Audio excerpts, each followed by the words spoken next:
Welcome from IIT Kharagpur. I am going to convince you why you need to do the course on soft nanotechnology, which in fact deals with nano patterning and creation of nanostructures on soft surfaces, particularly with polymer, gels and colloids. This is a cutting edge research level course. It's highly interdisciplinary and is at the interface of engineering, material science, physics and nanotechnology. It's ideal for if you are a BTech student in or BTech or an MTech student in chemical, mechanical, material science, metallurgy, or doing PhD in any branch of science or engineering. If you have some idea about fluid flow, that's going to help you. Nothing much is required.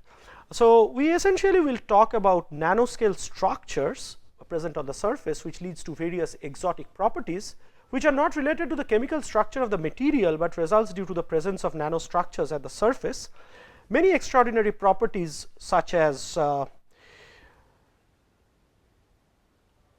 in superhydrophobic surfaces, self-cleaning surfaces, structural color, what you see in beautiful colors in let us say animals and plants, or even on the diffraction patterns you see on the compact disc, or maybe even the metamaterial, development of metamaterial, which promises to make invisibility possible. They are all attributed to the presence of these type of nanoscale structures.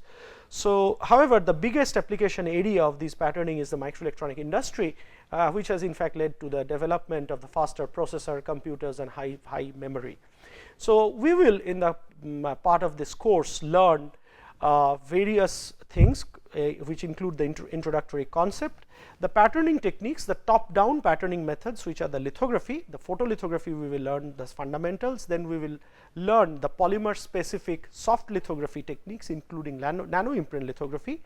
We will then shift gears and talk about thin film instability and deweighting, which is an example of a bottom up fabrication technique and how these instabilities can be utilized in making ordered structures. And finally, since we are making structures which are very small, we will be interested to visualize and characterize them, which we will be doing using the atomic force microscopy or the AFM.